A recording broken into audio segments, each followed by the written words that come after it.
¿Qué quiere decir? Que el clima es lo que hace que la planta tome agua. Lo toma por las raíces, lo toma pasa el agua por ósmosis, sube el agua por capilaridad y llega a las hojas. Pero son las hojas las que evaporan agua por la demanda del clima. Y el clima influye en todo. O sea, las plantas toman más agua en verano, no porque tengan más calor, porque las plantas no tienen calor, sino porque evapora más agua a través de las hojas.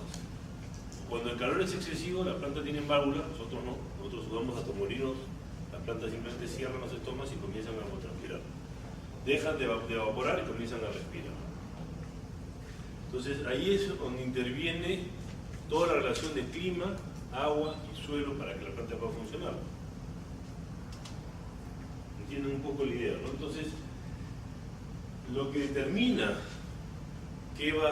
cuánta agua tomar, estamos hablando que es la evaporación del ambiente, y la evapotranspiración está dada por la capacidad de la planta de retener el exceso de la pérdida de humedad cuando la temperatura es muy alta. Hay plantas que a cierta temperatura ya no pueden más. Un tomate lo pones a 42 grados centígrados, ya no produce polen, ya no fotosíntesis. ¿Sí? Gracias. Entonces, sabiendo eso, ya un poco nos hacemos una idea por qué es importante o cuáles son las diferencias en cada valle. Muchos de ustedes saben quiénes han estado bueno, los que son de Ica obviamente, pero ¿todos han estado por la zona de Ica? ¿Nunca? ¿Todos son aquí de Cañete? De Ica. Y en Ica hace calor y cuando sudas te mojas la ropa, ¿no? ¿Y qué tan rápido te secas? En 2 minutos. Aquí sudas y te quedas 2 días mojado. ¿Por qué? Porque la humedad relativa aquí es mucho más alta que en Ica, entonces la demanda del ambiente de agua es menor, pues está más saturado. Ahí lo ves en la ropa. Cuelga una sábana aquí, se seca en 2 días, en Ica se seca en 2 horas. Y eso es porque el ambiente tiene menos saturación de agua. Tiene menos saturación de agua, demanda más agua del resto. Entonces las plantas en Ica necesitan más agua que en Cañete. Y es por eso.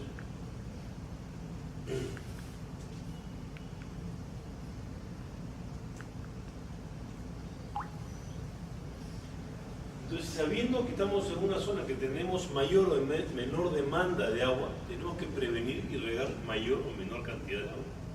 Hay un montón de equipos para medir eso. Desde la bandeja tipo A, que nos mide la evaporación. Pues la bandeja tipo A simplemente es... La bandeja tipo A simplemente es una fuente de agua que evapora al ambiente y medimos evaporación, que es distinto de evapotranspiración. La evapotranspiración es que las plantas pierden, no es lo que pierden, no es toda la capacidad de jalar de agua del ambiente. Las plantas tienen mecanismos de defensa, acuérdense. Y en función a esa demanda de agua, nosotros definimos la capacidad de riego y definimos nuestra necesidad de agua. Ya entraremos después a otros factores como suelo y para determinar frecuencias, y de goteros o fuentes de agua y más detalles, pero al final, en términos generales, si uno quiere regar en Cañete, sabe que tiene que usar 0.8 litros por hectárea, y si tiene que regar en Ica, tiene que irse a 1 o 1.1 litros por segundo por hectárea en promedio para regar en el 18. Y esa es la diferencia que hay.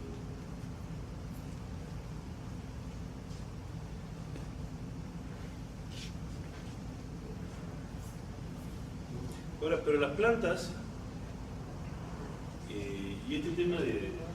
Vamos a meternos más rápido en el tema río porque nos va a salir más rápido meternos en estos temas ya en forma práctica, pero yendo un poquito por la parte teórica. Las plantas al final necesitan tomar agua del suelo. Tú pones una planta en una laguna y ¿qué pasa?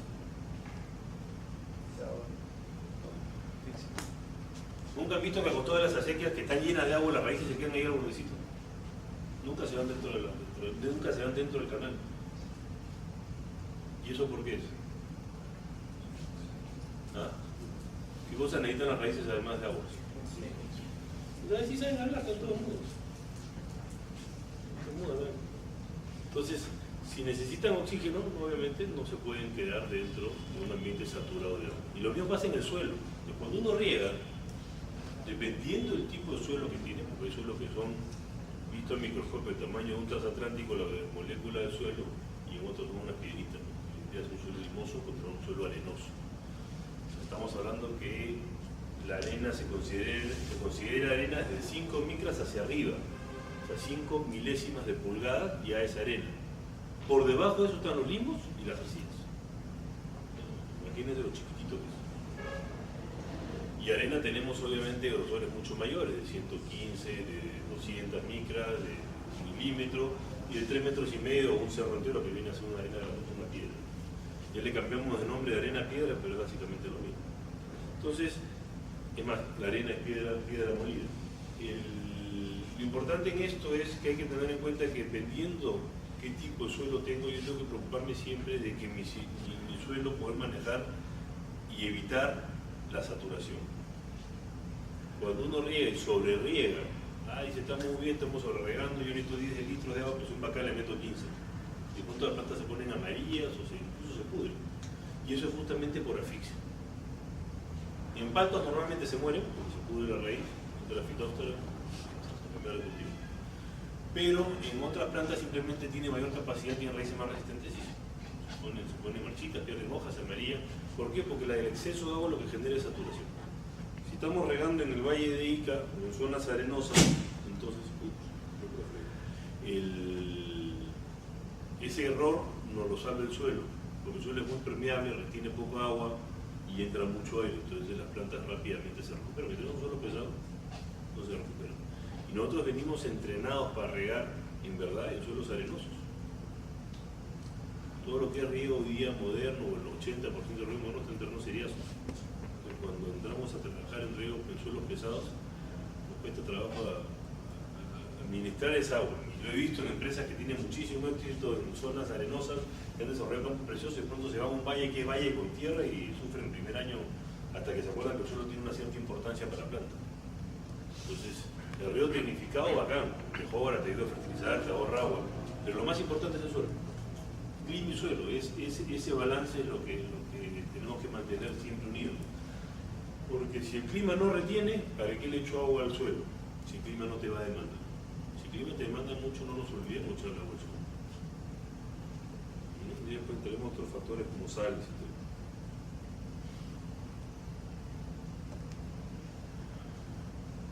Hasta ahí estamos claros, ¿no?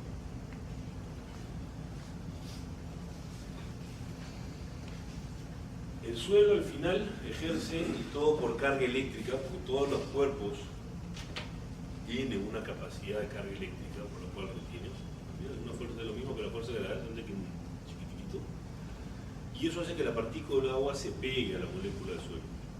Si tenemos un suelo arenoso, la piedra es tan grande, imagínenselo desde el punto de vista de un microscopio, que los espacios que hay entre las piedras son enormes. Entonces la capa de agua que se llega a pegar en la piedra, proporcionalmente la densidad del suelo es mucho menor. Entonces es un suelo que retiene poca agua, siempre deja porosidad y permite mucha infiltración. Los suelos pesados, como son mucho más pegados, los huecos son más chiquitos, la capacidad de retención es mucho más alta. Incluso vemos casos que hay suelos que están húmedos y la planta se muere. Hemos alcanzado el famoso punto marchita permanente, porque la capacidad de retención del suelo es más fuerte que la capacidad de la planta de jalar el agua. Entonces, ahí uno tiene que manejar qué tipo de suelo tiene, cómo voy a prever mi riego para poder ver que no tenga yo ese tipo de problemas. Es muy común producir saturaciones. Hay gente que riega 3, 4 horas, 5 horas, 6 horas, o lo que fuera, y el campo está limpio, mojado. Y ya se los días y siguen mojados y vuelven a meter agua. O se quedaron sin agua una semana porque se rompió el canal, o se rompió el tubo, por lo que se haya roto, y de pronto no tenemos, una semana tenemos agua, arriba del 50% más para recuperarlo. Gran error. Porque el suelo no lo va a resistir, el suelo es como un vaso. Mira que el vaso se llenó, o sea, abajo. Entonces está botando el agua. Lo que hay que hacer es mantener el vaso lleno para que esta no se pierda.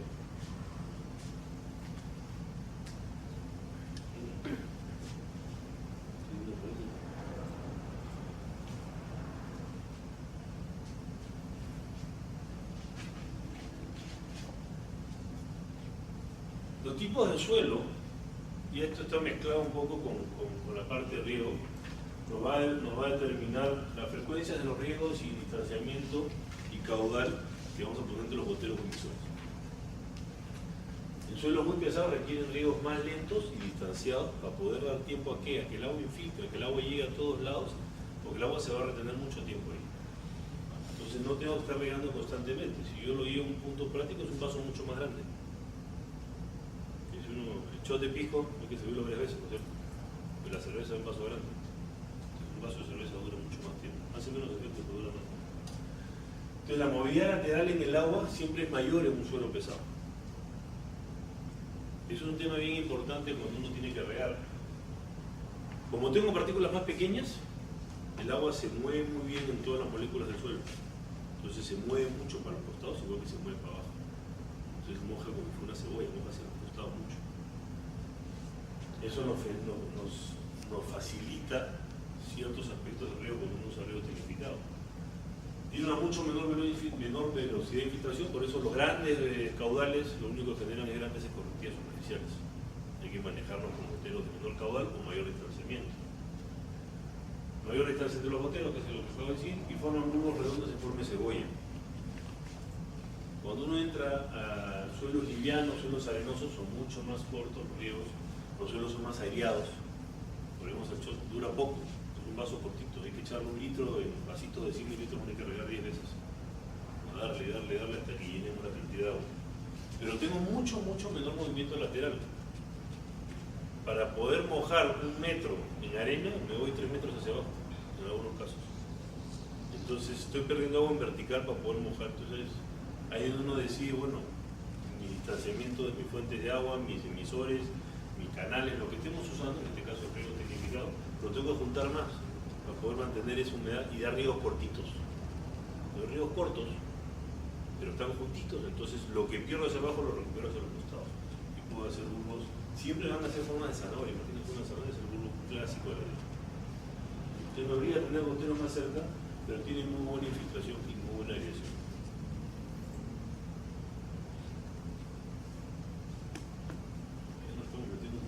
Hasta aquí, ¿no hay preguntas?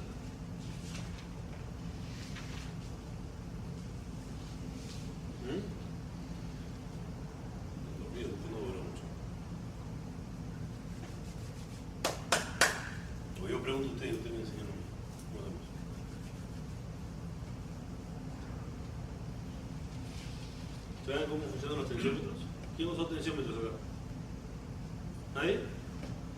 ¿Qué lee un tensiómetro? ¿Es una buena herramienta para proyectar riego? Sí. ¿Ah? ¿Por qué? Porque mide la humedad del suelo. Necesitamos, con eso sabemos qué cantidad de agua o qué cantidad ha disminuido la humedad del suelo. ¿En qué momento podemos regar? Ten cuidado que es una herramienta peligrosa porque lo que te mide, ¿qué es lo que te mide el tensiómetro real? Lo que el tensiómetro mide es potencial mátrico del suelo, la tensión que le queda por la pérdida de agua, ¿verdad? Entonces lo que están midiendo es pérdida de agua, pero ¿cuándo te lo mide? Cuando ya la perdiste. Mientras tú tienes el suelo con agua, el tensiómetro está tranquilo. Entonces lo que dice el tensiómetro no es tienes que regar, sino oye, debiste regar. Hay que tener cuidado con eso, hay cultivos que son mucho más sensibles. Entonces, si no riegues para matar, no, oye, ayer hubiera regado y me hubiera movido, hubiera estado tranquilo. Entonces el tensiómetro nos sirve para justamente no programar riego, sino poder llevar una estadística del riego y poder programar, oye, vamos bien, estoy regando lo correcto, la humedad me dura entre riego y riego, me quedo corto, me quedo excesivo, si nunca baja el tensiómetro todo. Entonces, perdón, ¿es urgente? ¿Perdón, es urgente?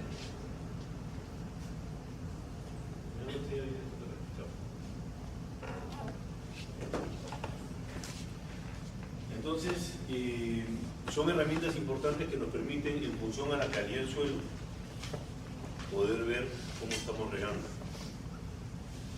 Se usan bastante, son herramientas útiles, pero ten cuidado porque lo que te lee es, ya me quedé sin agua. Es como uno toma agua, uno debe tomar agua antes de tener sed. Cuando tienes sed ya te faltó agua. Lo mismo te dice el tensiómetro ahí, ya gasté agua, me diste regar.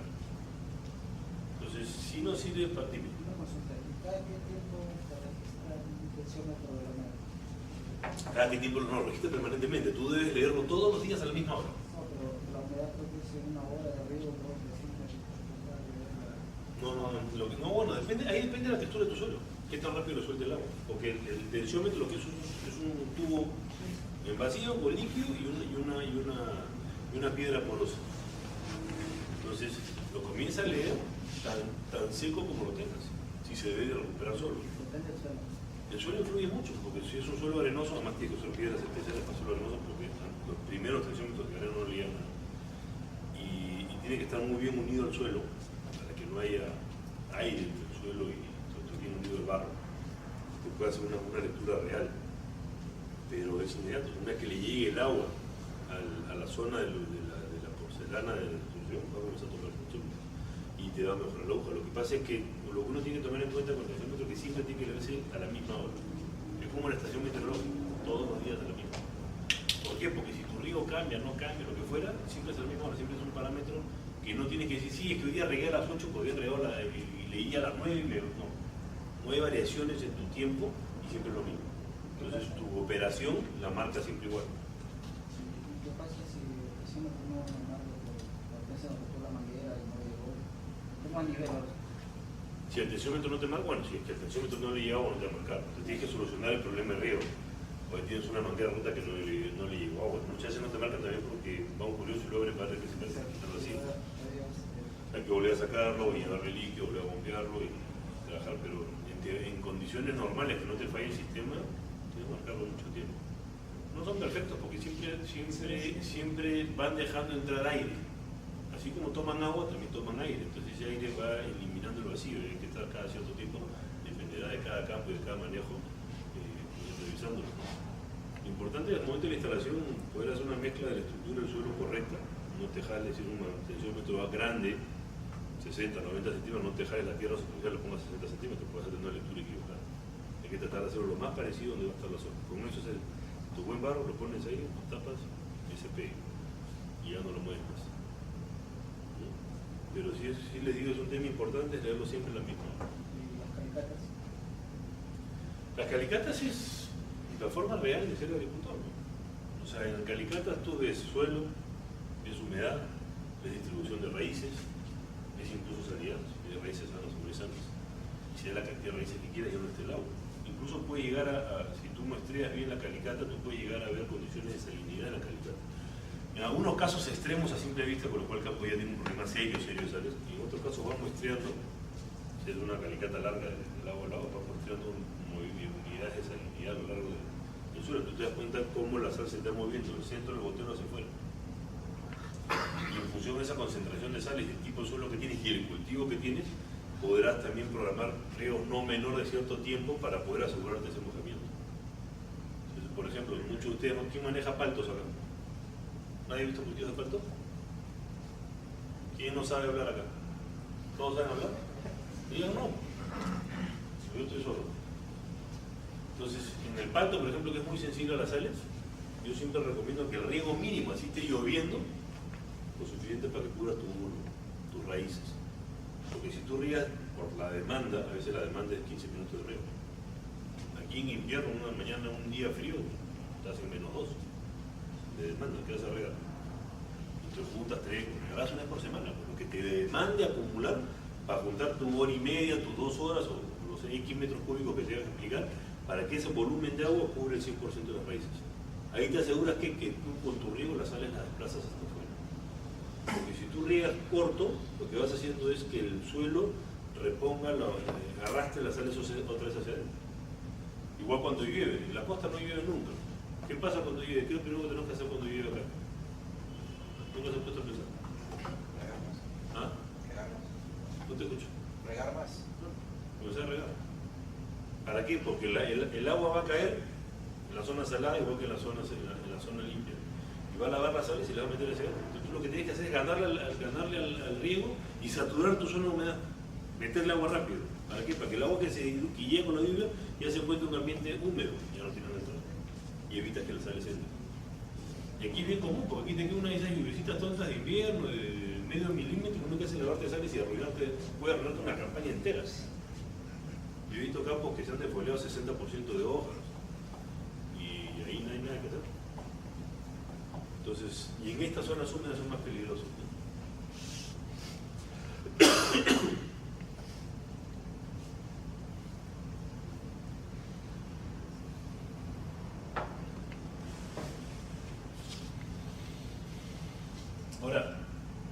¿Qué cosa influye mucho en esta relación suelo-agua-plantas? Si estamos diciendo que las plantas toman agua por el vacío que generan las hojas, la hoja les toma, pierde agua, la hoja se queda sin agua, vacío, peciolo, rama, tallo, raíz, raicilla, y ahí capilaridad, cómo se dispersa por la membrana y a tomar agua. Pero eso tiene una tensión.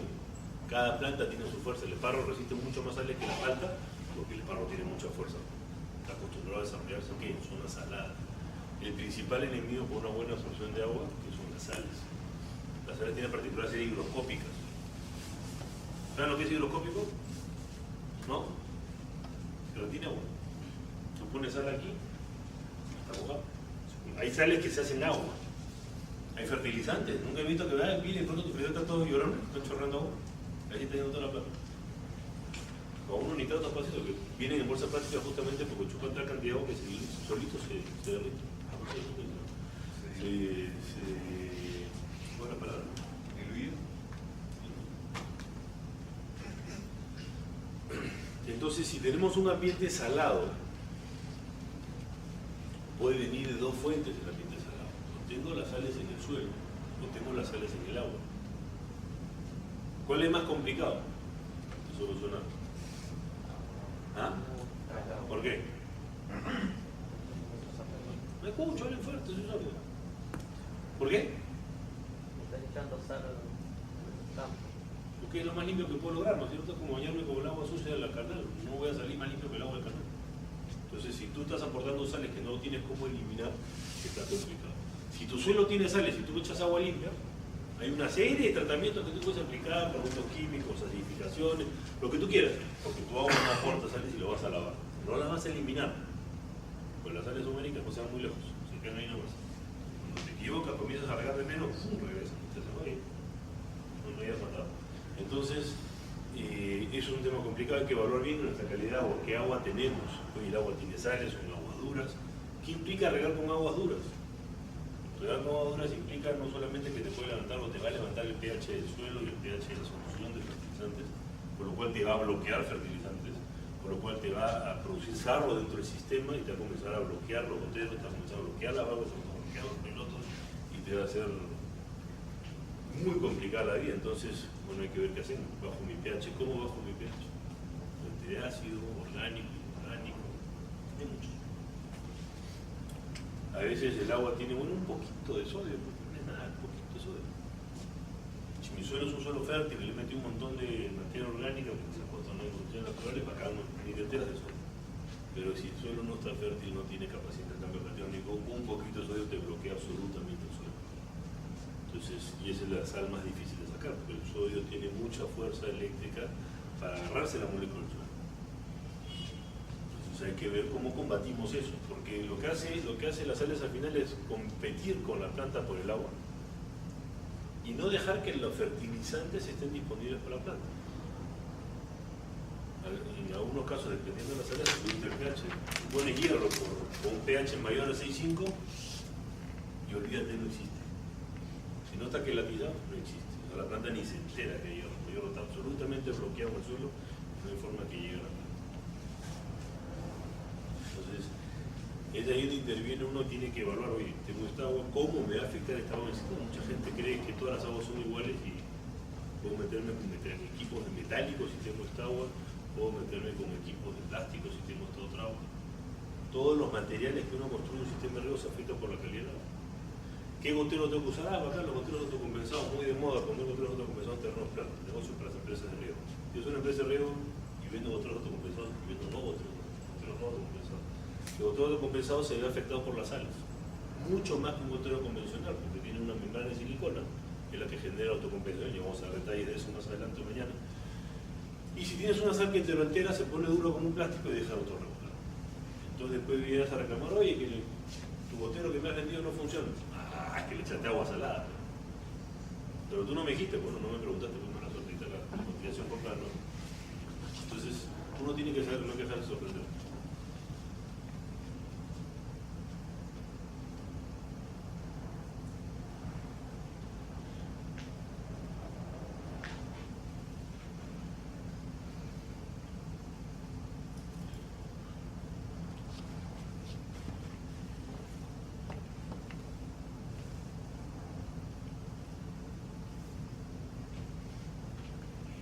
una consulta ha sido,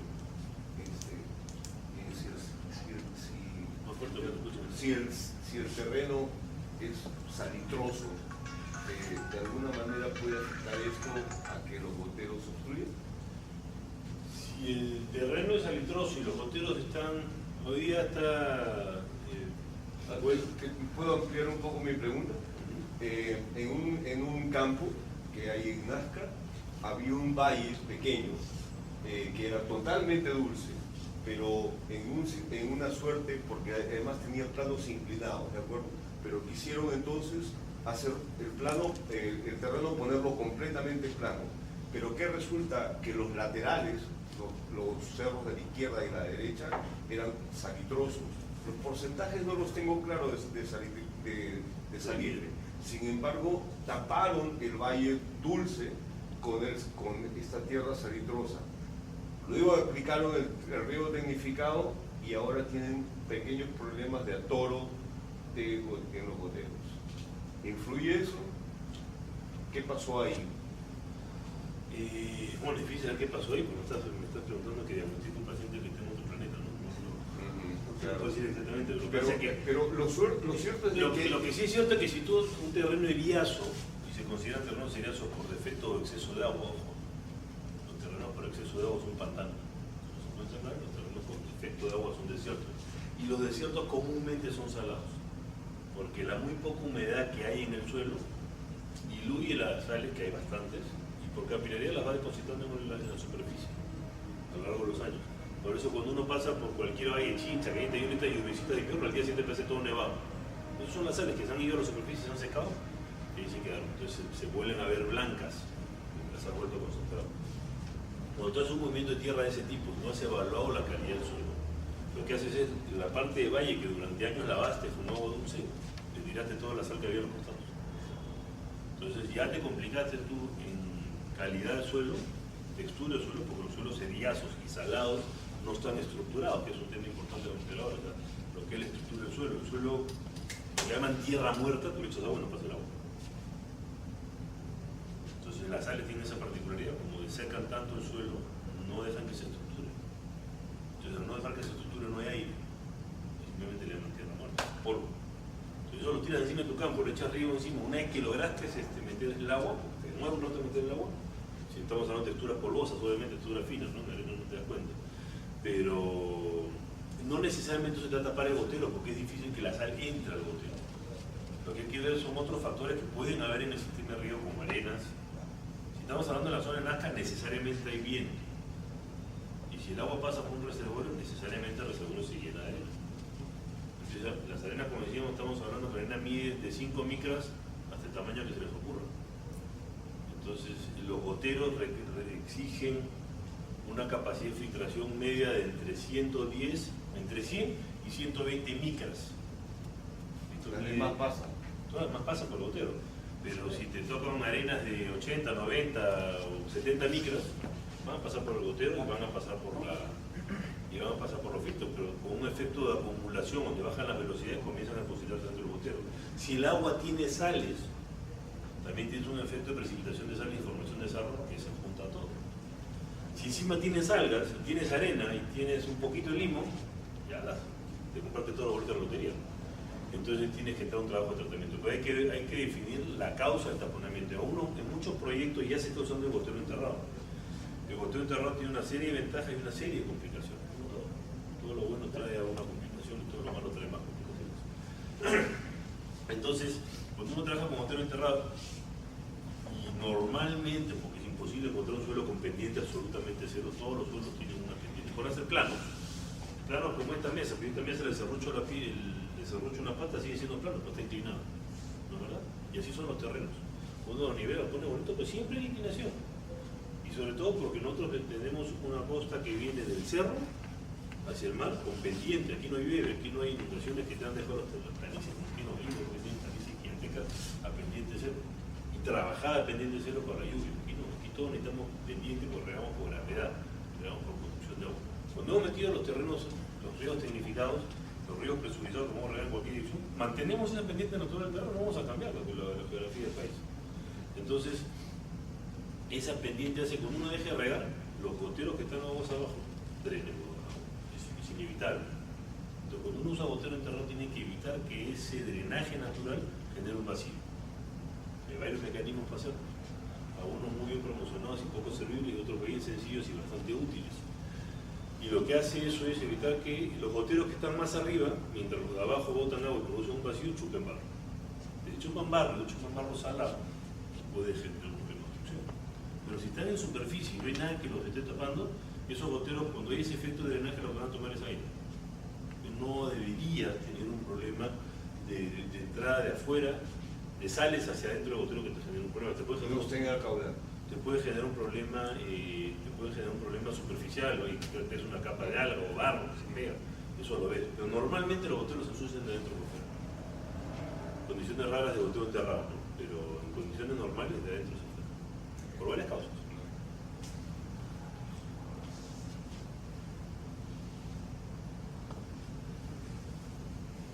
¿Preguntas? Primero no sabe, primero no. Y es una pregunta que necesita la gente que cree que son preguntas tontas, son las más difíciles de responder a veces. No se chupen, pe.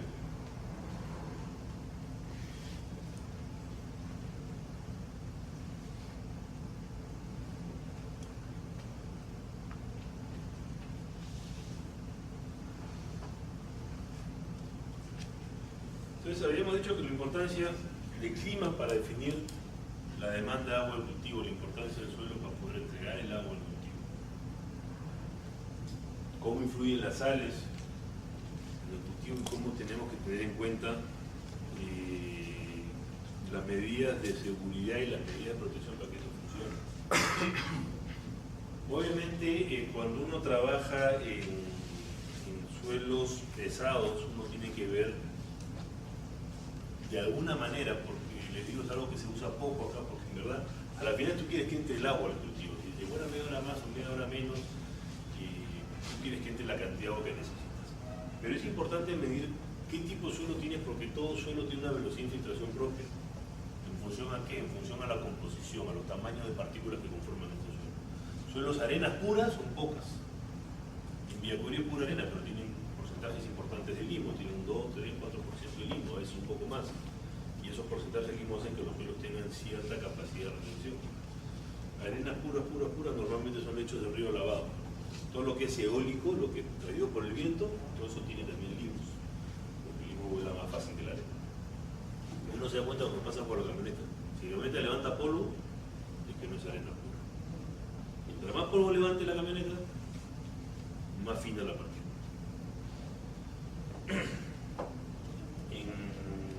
En eso uno tiene entonces que ver y definir, dependiendo de mi textura del suelo, qué me conviene. De aquí, por ejemplo, decimos espárrago, ya gotero de 30 centímetros, tapa las orejas y te va a correr. ¿Por qué? Porque así se hace. No es que he tenido buena experiencia en Nazca, o he tenido buena experiencia en Trujillo, o he tenido buena experiencia. La agricultura es el arte de la zona. Yo lo escuché una vez a un ingeniero que era jefe de un proyecto de 10.000 hectáreas en Piura de caña, y la primera caña que se sembró en Piura con goteo la sembraba yo en una prueba del tamaño de esta zona. De ahí salieron 10.000 hectáreas de caña. No se había hecho nunca la prueba. Vamos a ver si querés un goteo la caña, vamos a hacer una discusión. Pero tuvimos que adaptar todo un montón de realidades a un proyecto que no se había hecho nunca, un cultivo que no se había hecho nunca en una zona. Entonces, ¿se cometieron errores? Todos. ¿Se solucionaron? Casi todos. Pero ahí están las 10.000 hectáreas verdes produciendo. Entonces, el tema es poder evaluar qué se está haciendo. No porque es costumbre o moda de allá o de acá tenemos que hacer lo que todos hacen, tenemos que pensar que es lo que tenemos que hacer. Yo tengo cultivos de espárragos con goteros a 30, a 33, a 40, a 50 centímetros. Todos caminan bien. He germinado semilla de tomate en arena, he germinado semilla de espárrago en arena a 30 centímetros. Voy a decir una locura, no, tiene que ser goteros a 20. No es verdad. Hay que quitarnos esos argumentos comerciales de lo que venden una manguera de riego. ¿Qué es lo que pasa con el gotero a 20? Que las cintas de riego que no tienen gotero son más baratas que las que tienen gotero. Si te pongo gotero a 20, mató a todas las que no tienen. Las que tienen gotero insertado a 20 son carísimas. Que no te la compran. Es un argumento comercial, no es un argumento técnico. Si yo pongo un gotero a 40 centímetros, ¿cuál es la distancia máxima que tengo que mojar para poder lograr una uniformidad total de riego? Fácil la pregunta. Goteros a 40. ¿Cuánto es lo que tengo que mojar este goterito para asegurarme 100% de cubrimiento humedad? La mitad entre los dos goteros, pues 20 centímetros. Si lo estás vendiendo, creo que como un solo. Entonces, si tienes 20 centímetros, ¿es fácil, es posible regar 20 centímetros un gotero en arena? ¿Ustedes han visto alguna vez esa locura? Estoy hablando de arena porque te estoy poniendo una textura más difícil de moverme lateralmente. El suelo resiguioso ni siquiera te lo voy a preguntar. ¿Se puede o no se puede? 20 centímetros mojado. 15 centímetros mojado. Acortan. ¿Te das cuenta? Entonces, lo que uno tiene que ver es, oye, incluso puedes hacer pruebas de infiltración y movimiento lateral ya hecho por ti mismo, nadie te da ni con el cuento. Tiras tus goteritos, incluso lo he tenido que hacer suelo con mi tanque de gas a presión y meter agua y aire con 3 goteros, 4 goteros para ver cómo se pone en el suelo. Y por demostrarle al cliente que sí se puede mojar. Entonces, uno tiene que pensar que yo tengo que mojar plantas que son de 5, 10, 15, que están cada 15 centímetros, 20 centímetros, hablando de las estructuras de plantación más pequeñas, ¿no? Estamos hablando de parro, estamos hablando de ají, estamos hablando de tomate, que están acá 15, 20 centímetros. Entonces, yo le pongo gotero cada 30 y con que el gotero no se tape, ya logré que la planta crezca. Una vez que la planta creció y pasó los primeros 10, 15 días, ¿de qué tamaño son sus raíces? Más de 10 centímetros. Ya tengo la raíz abajo del gotero. Entonces, no estoy diciendo que ya no pongan un gotero a 20, que se vayan un gotero a 30, 40, pero vayan a la evaluación de lo que toca regar. Mientras menos goteros por metro tengamos en una manguera, menos plata tenemos que invertir.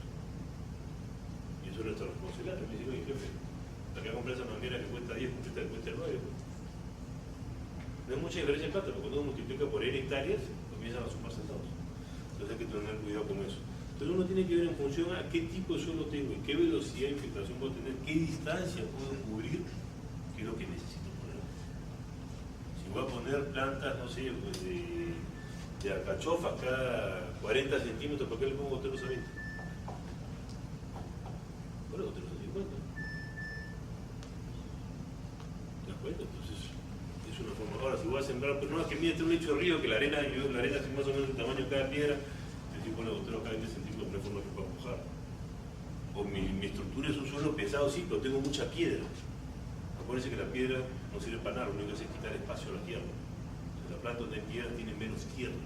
Y la piedra tampoco ayuda a movimiento lateral del agua, simplemente chorrea por los motores de agua. Entonces ahí sí tendría que haber que me pongo un goterito más cerca, porque tengo una estructura de suelo que no me permite mojar uniformemente, tengo que poner más mangueras. Entonces es la evaluación previa, que el que estamos montados sobre el caballo ya tenemos hecha para adelante.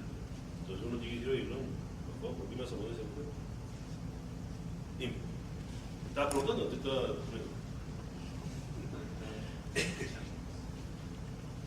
¿Entienden ahí? No. ¿No hay preguntas también, escrito? ¿No hay duda? Mire, para un cítrico, por decir, distanciamiento, o sea, uno... Te hago 3 preguntas para responderte. Distanciamiento de los cítricos.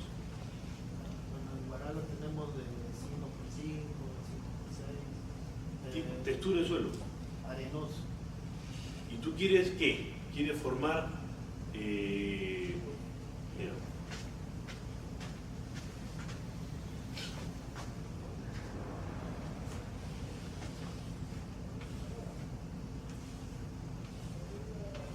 Me dice 5x5. Entonces, ¿tú quieres tener este espacio igual que este espacio? Claro. ¿No? Digamos, tu línea siempre es así. Pero a ti te interesa cerrar esto, ¿no es cierto? Claro, nosotros tenemos 2 cintas a los costados. Por eso. Entonces, yo te hago esas preguntas porque estoy partiendo, suponiendo que vamos a un proyecto nuevo. Entonces yo te pregunto, yo lo que te diría, esta es tu línea de plantación. Si haces 5x5, tú tienes que poder caminar por acá. Claro. Entonces tú aquí tienes que dejarle por lo menos un metro y medio para que puedas pasar, ¿no es cierto? Sin romper las plantas. Ese espacio se lo vas a dejar acá. ¿O quieres que esto se cierre? No, eso de todas maneras. Entonces podrías poner un 5x3. Primer punto. 5x3 de distanciamiento, ¿me estás diciendo? No, yo no soy experto en cítrico, te estoy diciendo, te estoy sugiriendo, te estoy preguntando, ¿sabes por qué? Porque si es un distanciamiento cuadrado, el espacio que dejas para circular es el mismo espacio que tienes entre las plantas. Entonces, si lo quieres hacer crecer acá y tienes que dejarle este espacio, de repente es más complicado y podrías poner una planta media. Pero si yo le pongo 2 mangueras de goteo acá, a mí no, en verdad, les digo honestamente, pocas veces pregunto cuál es el distanciamiento de plantaciones. A mí me interesa el distanciamiento de las líneas. No me preocupa el distanciamiento de las plantas. El distanciamiento de las plantas es un problema de la agrona. Cómo va a ser para sembrar, densidad, lo que quiera. ¿Por qué? Porque yo te voy a poner una manguera de goteo que me produzca un bulbo corrido de humedad. Esto es lo que me interesa. Y esto me interesa el distanciamiento de la planta. Que yo incluso ahora, o sea, era planta de 5 años, me he puesto una línea más, 3 líneas. Es mejor. Pero ahí tienes que tener cuidado. Las plantas siempre se pusieron por goteo. Ahorita O eran por gravedad y las has mudado. no, así por gravedad y le he cambiado a cinta. ¿No? ¿Cuánto tiempo que las has cambiado? 3 años. Ah, ya no se murió. Lo que pasa es que cuando uno hace la migración tiene que tener cuidado, porque las plantas, vamos a entrar después en un capítulo, las plantas cuando uno riega por gravedad, la densidad radicular es bajísima, las tienes abiertas a un montón de espacio. Cuando cambias el goteo las concentras.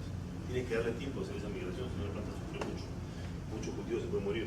Entonces, el distanciamiento a mí me preocuparía, conociendo tu terreno, los goteos los pongo a una distancia tal que me permita mojar una humedad corrida. Si el árbol está aquí cada 4, 3, 2, 1, no me afecta. ¿Por qué? Porque yo quiero que esto se cierre.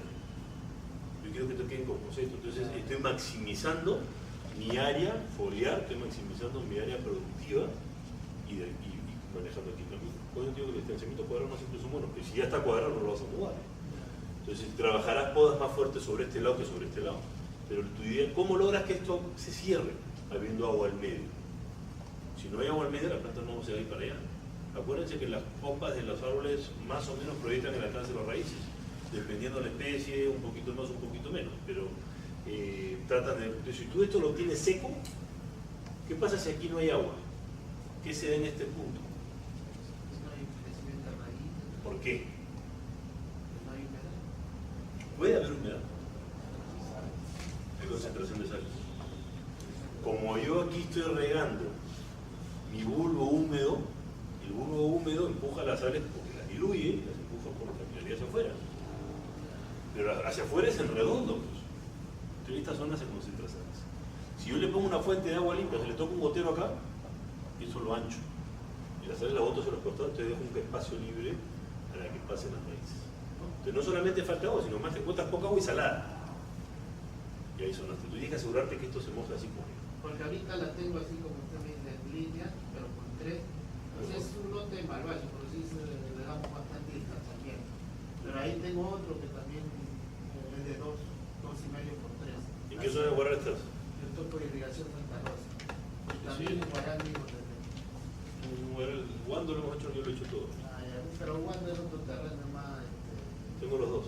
Tengo desde Talco hasta Confitillo. ¿Usted conoce la zona de Santa Rosa? Es casi como acá. Y Santa Rosa es peor, Santa Rosa tiene arena gruesa. nosotros utilizamos agua de subsuelo. Estás en la zona baja de irrigación. Sí, yo toco de irrigación. ¿Dónde estás? ¿Por la villa? Más abajo. De la vía a 9 de octubre. Ya. Mi tío está ahí, pues la ganadería de todos los metidos. ¿Cómo? Campo Nuevo, la ganadería de todos los metidos, puso con los corazones. Ah, ya. Pero lo que tú tienes que buscar es esto. Ya. El sistema que pongas, lo que te pongas, tú quieres, son plantas que franja húmeda corrida. Entonces, en función de la textura del suelo, yo me voy a preocupar del distanciamiento entre líneas, porque esto me da la precipitación, porque es un medio de cálculo. Porque esto yo no quiero mojar, a mí no me interesa mojar, esto me interesa mojar tu zona de raíces. Si yo mojo acá, entonces te cierro con todo el campo y no hay cómo manejarlo, estás podando y podando y podando, y la planta se desgasta en creciendo, tú vas a meter tijera. La idea es que la planta crezca donde no vas a cortar. Entonces, cortas acá y tú montas una zona húmeda. Y eso pones tú la distancia de los goteros y el caudal de los goteros en función a tu calidad del agua y en función a tu textura del suelo. Si tienes un suelo arenoso, como el de Santa Rosa, que es un suelo con limo, pero con mucho, muy grueso, porque es arena gruesa, esas son arena de cerro. Lo que no conocen en Santa Rosa es una irrigación 100% artificial, que está en un valle de cerro, o sea, es material de construcción, a lo cual han puesto una irrigación. De la arena es gruesa, gruesa, gruesa. De ahí tienes que poner goteros probablemente a 40 centímetros. Ahorita estoy trabajando con unos de 30. Mientras más cerca los goteros y mayor cantidad de mangueras, mejor. pero muchas veces es menos eficiente el costo. Pero lo que usted dijo delante de la lluvia por decir, de las sales, allá no tenemos ese tema de lluvia, ¿no?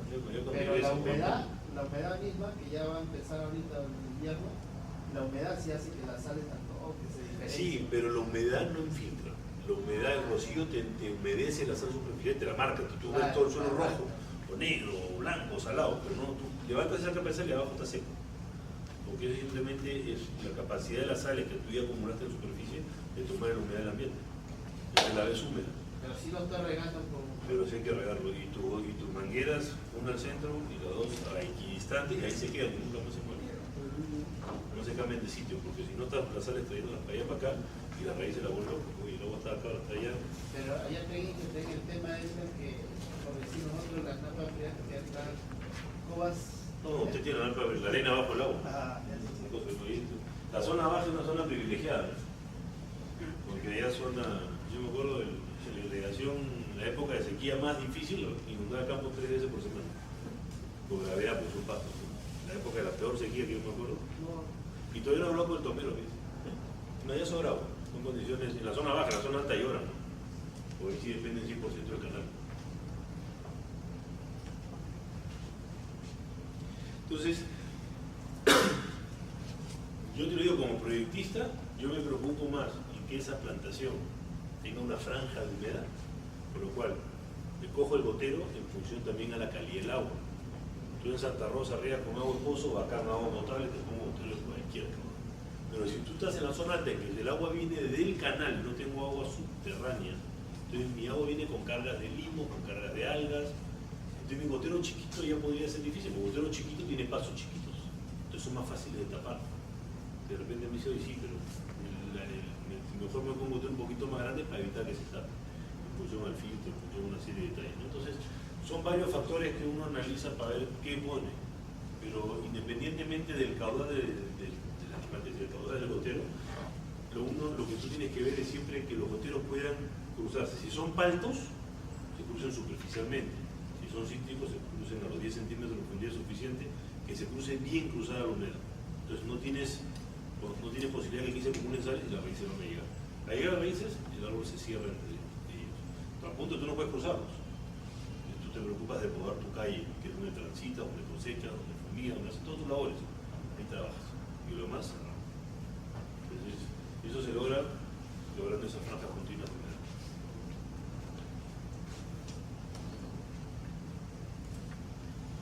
¿Entendieron el concepto o no?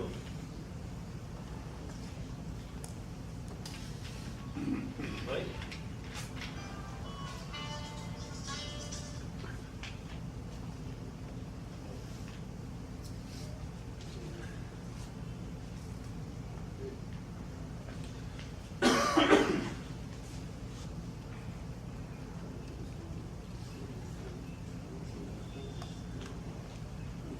Por ejemplo, una prueba práctica para medir, la velocidad de infiltración, el laboratorio saca muestras del suelo de acuerdo al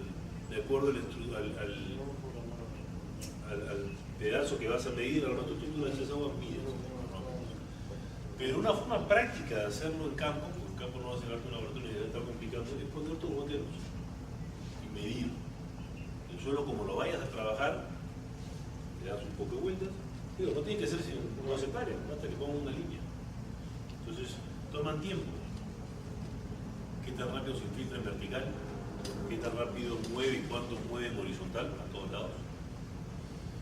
Y hay que tomar en cuenta lo que haces en suelo que está totalmente liazo y seco, en el cual tú tienes que ir formando un bulbo.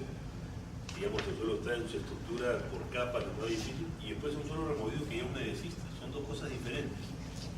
Cuando uno ve un suelo nuevo, que no está estructurado, que no está humedecido,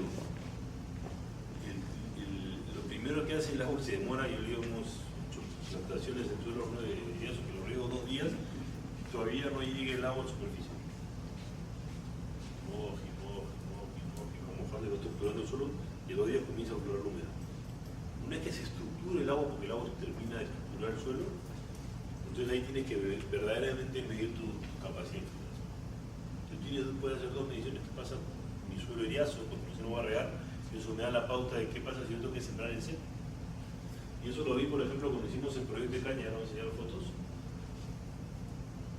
El equipo, dentro del procedimiento de instalación, uno instala todo el equipo, hay que lavarlo, porque el equipo está lleno de arena, de tierra, los tubos, hay que lavarlo. Bueno, el proceso de lavado lo hice con la caña ya sembrada, porque era muy costoso hacer doble pasada. Entonces tenía que regar con la caña sembrada. Y lograr que esa humedad llegara a la caña, y te digo, costó 2 días que la caña, que estaba a 20 centímetros, se mojara. Porque la humedad tenía que llenar desde abajo, ir saturando el suelo hasta estructurarlo. Entonces, una vez que tienes esa medición, vuelves a hacer un riego. Con tu prueba, con tu tanquecito, tu bombita, con tu zona elevada y tu poquito de gravedad. Y ya con el suelo estructurado vuelves a medirlo. Entonces ya puedes ver, esto estaba mojado acá, se secaba hasta aquí, ya está estructurado, veo cómo a qué velocidad me infiltra. Si tuvieras un problema, dependiendo de una correntía, si es un problema de un terreno que no es muy pesado, normalmente los goteros que son de bajo caudal, todos, el gotero más grande que se usa comercialmente tiene 2.5 litros por hora, es bastante bajo caudal. Si manejamos aspersión que maneja litros por minuto, 60 veces más. Entonces, lo que hay que tomar en cuenta es eso. Entonces, al final, si no tienes un suelo que es muy pesado, lo que tú tienes que manejar son no tanto tu caudal del gotero para tener infiltración, sino tu densidad de gotero, tu cantidad de goteros para ver que esa agua no se sature muy rápido superficialmente. Y se te vaya por los costados, el agua se chorrea. El agua se te aleja de la planta, se te va el camino, de donde no quieres. En cultivos de alta densidad, como una caña, como un ají, como lo que fuera de estas cosas chicas, si se va el camino, igual es planta, porque no hay camino, todo se moja. Entonces hay que un poquito ver y evaluar en función de eso. Una pregunta. Usted me habla del gotero. Bueno, yo nunca he aplicado el riego a goteo, ¿no? Pero quiero aplicar. ¿Tú riegas por gravedad? Por gravedad. Ya. En el caso yo siempre estoy sembrando clavel. ¿En qué zona? En Cantabria. Recién este año. Pero quiero ver la diferencia del gotero o la cinta de gotero. ¿Cuál es? ¿El caudal es lo mismo o va a graduarse? Mira, te explico una cosita. De acuerdo al promedio que estoy metiendo ahorita, y se supone que tengo que hablar esto hasta la 1, pero la verdad que ya se me está botando el tema y nos vamos a meter más rápido el tema técnico de riego. Ahí tenemos todo un capítulo de goteros. Y vamos a entrar a discriminar por qué uno, por qué el otro, la cinta de gotero con fondos y salirnos de las dudas. Ahí es donde quiero esas preguntas. Ahorita yo sé que es un tema un poquito más aburrido, pero hay que entenderlo, porque de aquí nace el por qué pongo o dejo poner alguna cosa. Y la idea no es que se vuelvan expertos en solo, porque deberían hacerlo todos, porque aquí es lo que más escasea. Pero de estos conceptos básicos partimos a lo demás. Entonces sí voy a entrar a un capítulo específico de todo tipo de emisores. Infiltrados y bombas y todo el detalle.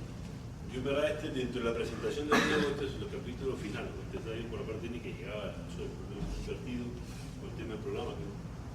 Lo importante de esta modalidad es que qué dudas tienen y experiencias que puedan tener. Por ejemplo, es distinto cuando uno riega por gravedad todos estos conceptos que estamos hablando del suelo, porque no tienes otras, no tienes que inundar. Si tú no saturas el inicio del canal, no llegas al final. Entonces, ahí es donde uno ve la importancia de la infiltración en función a la pendiente del suelo. Porque uno cuando riega por gravedad, bueno, en una locura con un campo de valle, si el terreno tiene mucha pendiente, lo que se busca es tiros cortos. Si el terreno es plano, muy largo, porque la velocidad influye. Pero si el suelo tiene infiltración y el surco es muy grande, también pierdo mucho más agua y saturo mucho más el inicio para lograr el final. Esas ineficiencias que tiene un sistema versus el otro, lo vamos a ir evaluando. Y para que te den cuenta por qué conviene poner y en qué condiciones conviene poner un sistema u otro sistema. Depende del cultivo, además el cultivo no solamente influye en el tema de raíces y la fuente de agua, también influye si guarda alguna presión, cómo me afecta su humedad en el ambiente del cultivo. Plantas que no soportan estar mojándose y se enteran, ¿no? Entonces, todas esas cositas vamos a entrar en detalle a analizarlas. Y ahí sí te voy a agradecer tu pregunta y la profundizamos, no sé si tocará hoy día o mañana, pero lo vamos a ver también.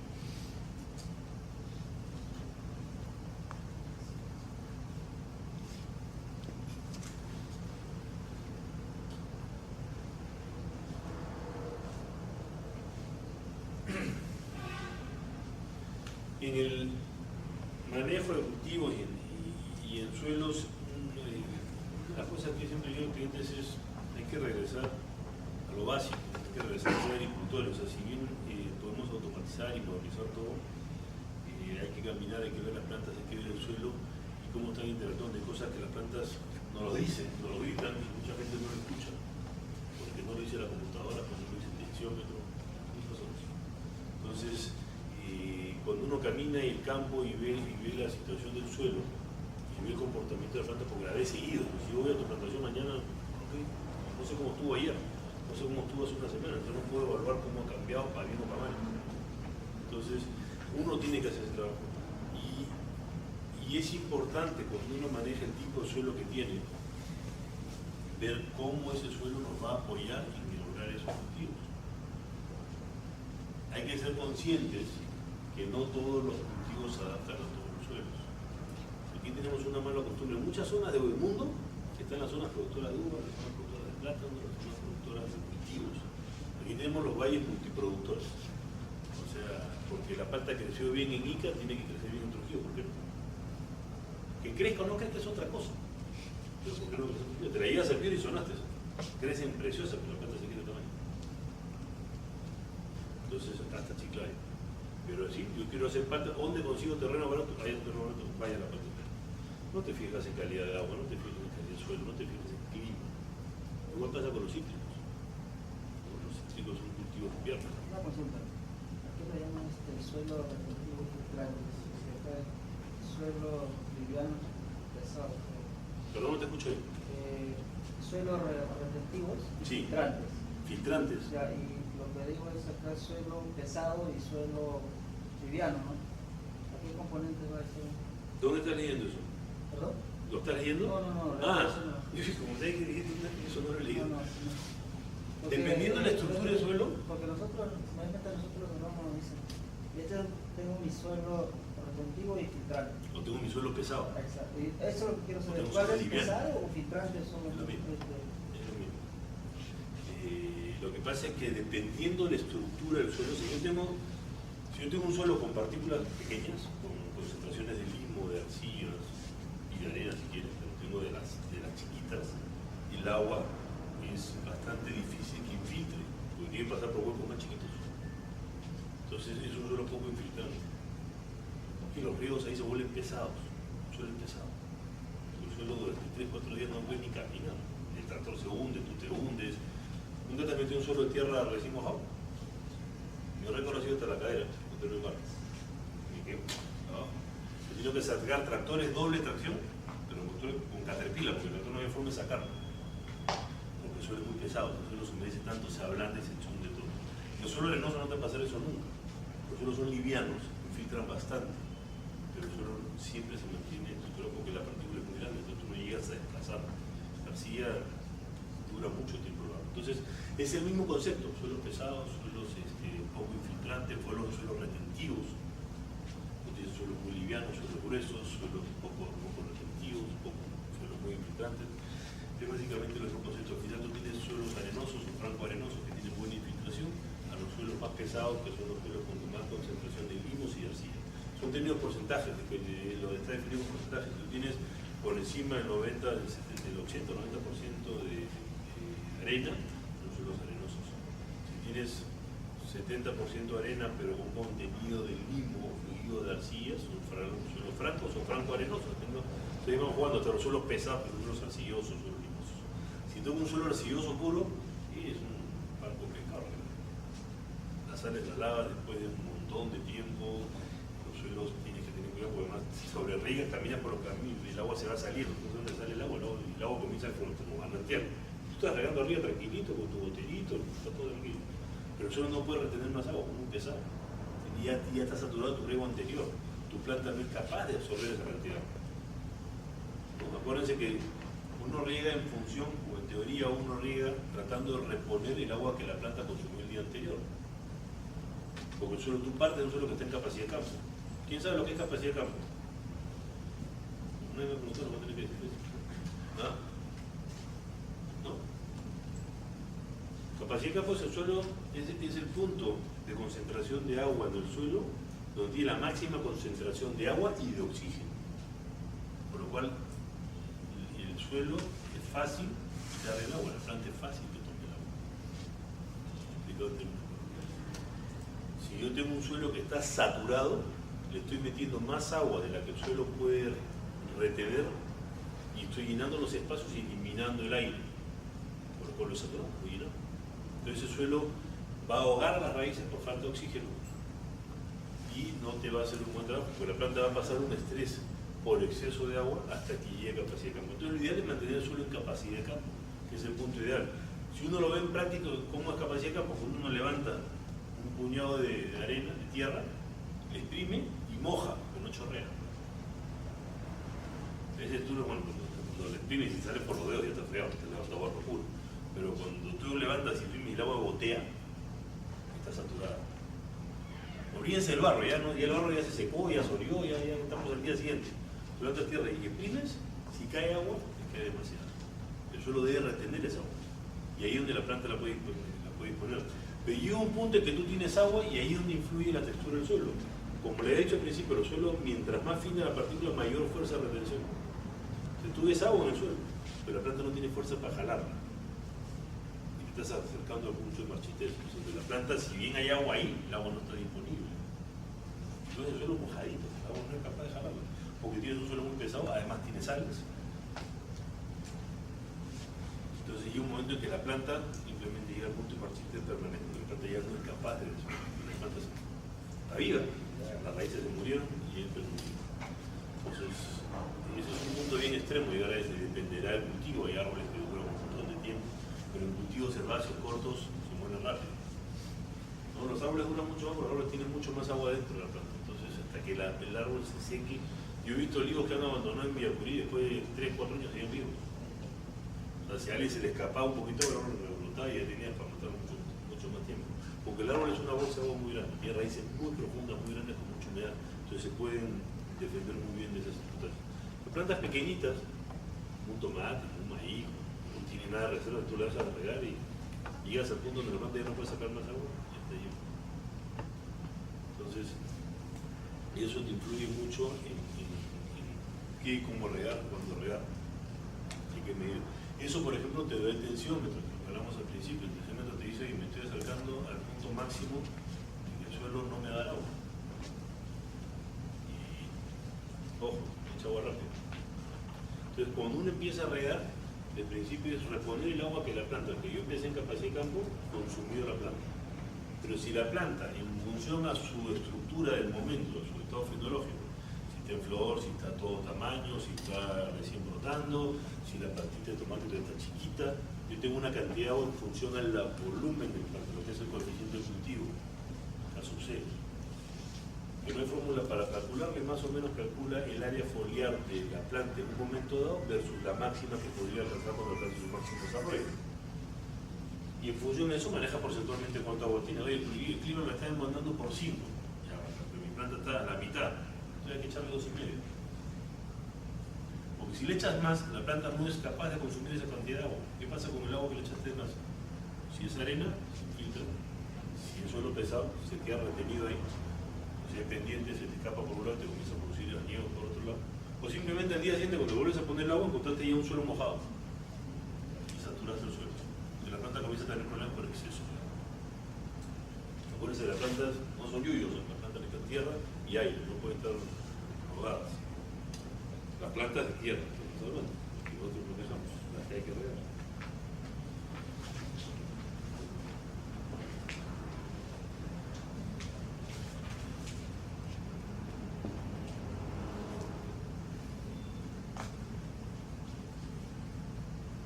Creo que 10:30 tenemos receso, 10:30.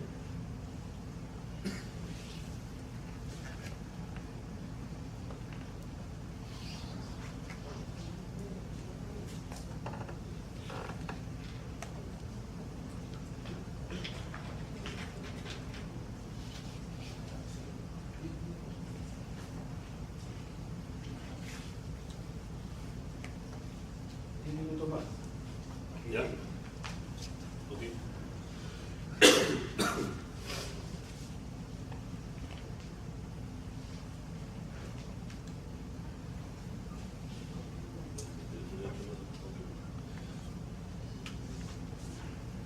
¿Preguntas?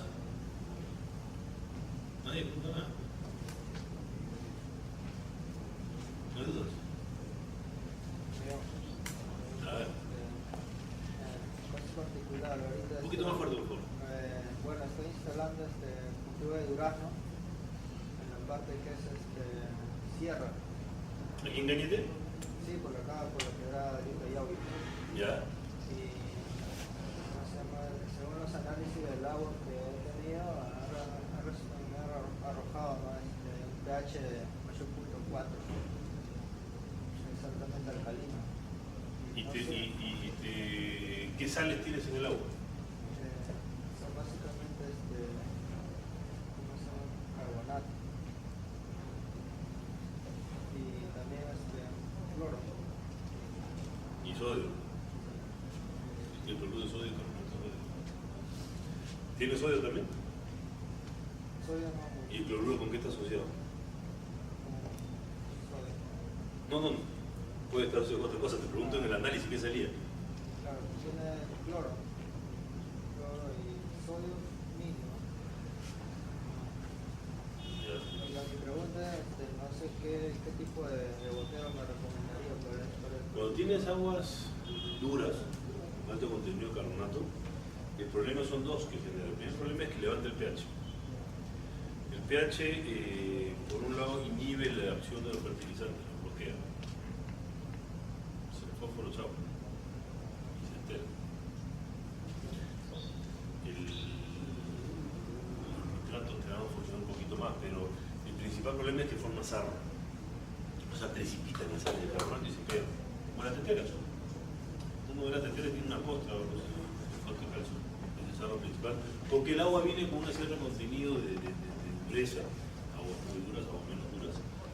Y eso es un problema constante para los goteros y para todo el sistema, porque todo el agua que comiences a ver por todo lado va a comenzar a secarse y a poner marcas blancas. Incluso en la bomba, si usas bomba, tú estás regando por gravedad por la zona. Pero en las zonas donde usan bombas y el agua es muy dura, en la zona de lubricación de la bomba se comienza a formar sales blancas. Entonces esas sales a la bomba per se no le hace nada hasta que comienza a carcomerse la parte de fundición, la parte de metal fundido que no aguanta sal. Es bien complicado cuando tienes sales porque no tienes cómo eliminarlas. Entonces lo que hay que tratar es de mitigar su efecto. Porque a la larga esas sales van a precipitar y se van a pegar en todos los tubos, en todas las aulas y en todos los goteros. Y lo que va a hacer con los goteros se va a comenzar a pegar en los bordes de las paredes hasta que te comiencen a achicar el espacio. Al achicarte el espacio pasa menos agua, hay menos turbulencia, hay menos velocidad. Cuando hay menos velocidad, aumenta la precipitación. Como ya no hay velocidad, el sarro te hace el efecto mayor. De allá, entras en un círculo con el cual no puedes parar. Yo acabo de tener un problema similar por exceso. Era un jardín, felizmente una cosa muy chiquita. Y era de mi cuñado, con lo cual las tonterías que hice no me hizo nada, pero... Dime. Se menciona que los tensiómetros miden el grado de humedad en el suelo. Se puede utilizar para saber el grado de humedad en el suelo cuando lo riego, para ver si está capacidad de campo con el tensiómetro. Tengo entendido que de acuerdo a la textura de los diferente capacidad de... Termino la respuesta y te respondo esa, a ver si no entendemos. Pero cuando tú tienes un suelo con esas condiciones de dureza, lo único que te queda es bajar el pH. Y la única forma de bajar el pH es echando un medio ácido. Los ácidos ideales, que son los ácidos fuertes, el sulfúrico, el nítrico, el clorhídrico, en esa orden de dureza, están todos prohibidos por el tema de las drogas, porque se usan para la producción de cocaína. Entonces es bien complicado y tienes que hacer un trámite para que te dejen usarlos. Y a la final te puedes meter en un lío porque si te cae un bidoncito al suelo y de pronto no tienes cómo controlarlo. Entonces son bastante complicados y se usan poco por ese problema. En otros países simplemente los botan, no andan usando. En Chile es un producto de la mina de cobre, entonces no cuesta nada, es más barato que todo, pero tienes que tener un permiso del ministerio. Te das cuenta paseándote con tu garroncito de sulfúrico, te chapas y te paran. Y te preguntan, te doblan en la roca y después de 3 meses te preguntan qué hacías con el ácido. Entonces es bien complicado. Hay otros productos químicos que tienen composiciones ácidas que permiten desinfectar los goteros. Pero lo ideal es evitar que se tapen. Porque si tú vas a reaccionar cuando el gotero ya se tapó. Tú has tenido todo un periodo de que el gotero ha ido tapándose, ha ido restringiendo caudal. Entonces has comenzado a regar menos. Hasta que llegas a un punto en que ya estás dado, ya estoy desesperado. Entonces siempre es mejor mantener el pH bajo, entre 6 y 5, por debajo de 6,5 ideal. Por debajo de 6,5 los metales se afectan, por debajo entre 6,5 y 7 ya el carbonato lo desbloquea. Entonces bloqueas el carbonato, se elimina por el sistema y evitas que se esté bloqueando. Hay varias fuentes de acidificación. El ácido fosfórico es una buena fuente de acidificación siempre y cuando no tengas mucho calcio en tu fórmula, porque si no formas fosfato de calcio, si se te baja la concentración de fósforo, y no lo consideres un fertilizante, considéralo solamente como un medio acidificante, porque una vez que ese fósforo llega al suelo, lo bloquea, la planta no lo va a tomar.